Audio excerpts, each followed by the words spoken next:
وَلَنَبْلُوَنَّكُمْ بِشَيْءٍ مِّنَ الْخَوْفِ وَالْجُوعِ وَنَقْصٍ مِّنَ الْأَمْوَالِ وَالْأَنفُسِ وَالثَّمَرَاتِ وَبَشِّرِ الصَّابِرِينَ۔ فرمایا میں ضرور تمہیں آزماؤں گا، میں ضرور تمہیں آزماؤں گا، خوف دے کر، جانوں مالوں پھلوں کی کمی دے کر، اور اگر تم نے صبر کیا تو میرے محبوب انہیں جنت کی اور میری رحمت کی خوشخبری سنا دیجئے۔ اگر کوئی نیک بیمار پڑ جائے تو اس کی اللہ آزمائش فرما رہا ہوتا ہے، اس کی اللہ آزمائش کرتا ہے، اللہ تبارک و تعالیٰ اس پر فضل فرماتا ہے، اس کی آزمائش کرتا ہے۔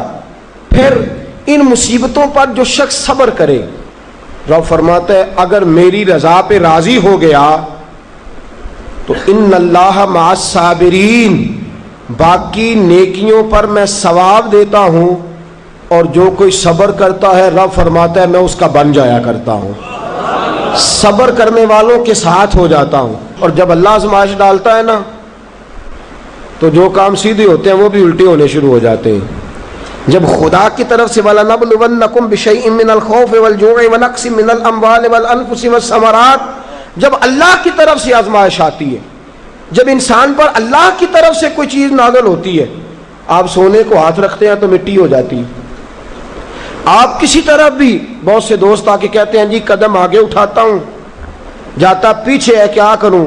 تو میں اکثر عرض کرتا ہوں کہ تھوڑے دن قدم اٹھانا ہی چھوڑ دیں، کیا کریں؟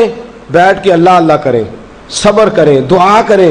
کچھ وقت انسان پر ایسا ہوتا ہے، تلک الایام نداولها بین الناس، جو اللہ نے انسان کے دن بدل کے رکھنے ہوتے ہیں، کچھ وقت ایسا ہو، پھر ایک وقت آتا ہے کہ وہی انسان مٹی میں ہاتھ رکھتا ہے تو اللہ اسے سونا بنا دیتا ہے۔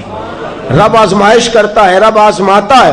جو لوگ مصیبتوں پر صبر کرتے ہیں، جو لوگ مصیبتوں پر صبر کرتے ہیں، سید عالم نور مجسم شفیع معظم صلی اللہ تعالی علیہ وسلم نے فرمایا، رب فرماتا ہے ایک بندہ اللہ کی بارگاہ میں کھڑا ہوا، قیامت کا دن ہے، فرشتے نامہ اعمال کھولنے لگے۔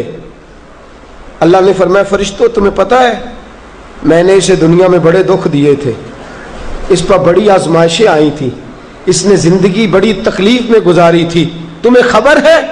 یا اللہ ہم جانتے ہیں، بڑا صابر ہے، بڑا صابر ہے، اس نے صبر کے ساتھ وقت گزارا، صبر کے ساتھ اپنے اوقات کو طے کیا۔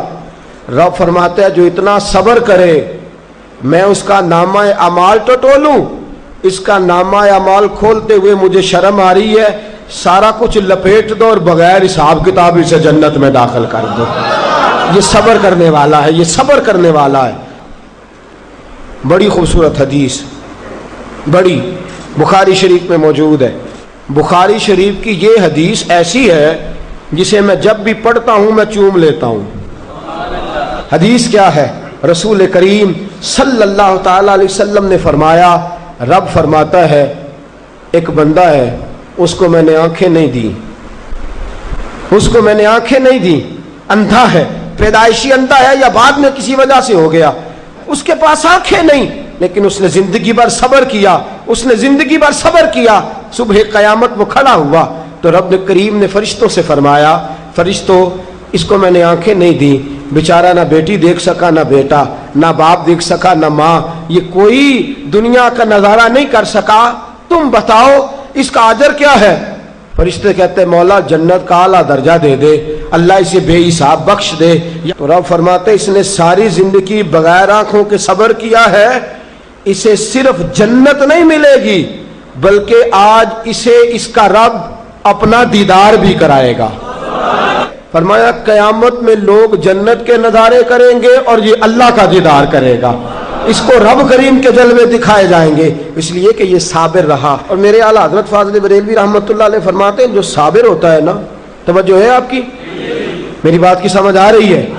اعلیٰ حضرت فرماتے ہیں بڑا قیمتی جملہ، فرماتے ہیں جو صابر ہوتا ہے وہ سکون میں ہوتا ہے۔ شیخ سعدی رحمۃ اللہ تعالی علیہ کے پاس ایک شخص آیا، کہنے لگا حضرت جی دیکھے نا میرے پاس اتنے بھی پیسے نہیں کہ میں جوتے لے سکوں، فرمایا صبر کر اللہ دے گا۔ کہنے لگا جی صبر ہی کیا ساری عمر، اس نے جوتے لینے کے برابر بھی پیسے نہیں دیے، ننگے پاؤں پھیر رہا ہوں۔ شیخ سعدی رحمۃ اللہ تعالی علیہ نے اس کا بازو تھاما، ایک گھر میں لے گئے، دروازے پہ دستک دی، گھر کا مالک باہر آیا، اس نے دونوں طرف بیساکھیاں پکڑی ہوئی ہیں، ٹانگیں تو ہیں پر پیر ہی کوئی نہیں۔ فرمانے لگے بتا یہ اچھا ہے کہ تو؟ کہنے لگا جی میں آپ سے بھی معافی مانگتا ہوں، اپنے رب سے بھی معافی مانگتا ہوں۔ نبی پاک صلی اللہ تعالی علیہ وسلم نے فرمایا خدا اگر تجھے مصیبت دیتا ہے نا، اور ان مصیبتوں پر جب اللہ تجھے قیامت میں اجر دے گا تو تیرا دل چاہے گا کاش سکون ہوتا ہی نہ، آزمائشیں ہی آزمائشیں ہوتی، تو وہ اجر دیکھے گا۔ وہ کسی دانشور نے کہا تھا کہ میرا باپ انتقال کر گیا، 6 مہینے گزرے تو میرا 18 سال کا بیٹا بھی انتقال کر گیا۔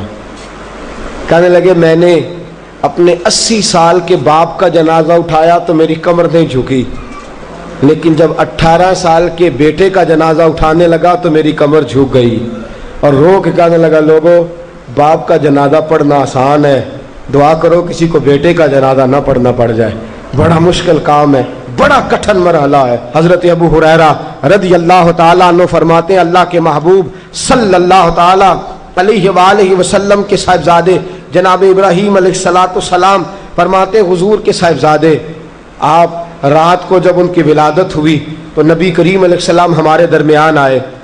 جاگیے ذرا غور فرمائیے گا بات پہ۔ سید عالم صلی اللہ علیہ وسلم تشریف لائے اور ہم نے حضور کے چہرے کو چمکتے دیکھا۔ ہم نے کہا یا رسول اللہ موڈ مبارک بڑا اچھا ہے، حضور کوئی خیر کی خبر ہے؟ فرمایا مجھے مبارک دو، اللہ نے مجھے بیٹا عطا فرمایا ہے۔ فرماتے ہیں اگلے ہی دن، ایک روایت ہے کچھ عرصے کے بعد، ایک روایت ہے اگلے ہی دن ظہر کے بعد میرے محبوب نے پیار کرنے کے لیے بیٹا اٹھایا اور صاحبزادے کی سانسیں اکھڑنے لگی۔ رسول پاک کے صاحبزادے نبی پاک کے مقدس ہاتھوں میں سانسیں اکھڑ رہی ہیں، حضور کے دستے مبارک میں صاحبزادے نے وصال کر دیا۔ آنکھیں بند کی تو نبی کریم کی مقدس آنکھوں میں آنسو آئے۔ رات خوشی تھی، رات حضور مبارکیں وصول کر رہے تھے، رات مسکرا رہے تھے، ایک ہی تو رات گزری ہے، 24 ہی تو گھنٹے ہوئے ہیں، آنکھوں میں آنسو بھر آئے ہیں۔ حضرت عبداللہ ابن عمر رضی اللہ تعالیٰ عنہ عرض کرتے ہیں یا رسول اللہ آپ رو رہے ہیں؟ حضور صاحبزادے کا انتقال ہوا تو رو رہے ہیں؟ نبی رحمت صلی اللہ تعالیٰ علیہ وسلم نے فرمایا عبداللہ دل میرا غمزدہ ہے، آنکھوں میں آنسو ہیں، پر میں اپنی زبان سے وہی جملے کہوں گا جس سے میرا اللہ راضی ہوگا، میں کوئی بے صبری والی بات نہیں کروں گا۔ اور یاد رکھیے مصیبتیں اللہ کے پیاروں پر آتی ہیں۔ 500 سال فرعون نے دعویٰ خدائی کیا ہے معاذ اللہ، 300 سال فرعون کا حال یہ تھا کہ ننگے پاؤں کانٹوں پہ چلتا تھا اور اس کے پیر میں کانٹا بھی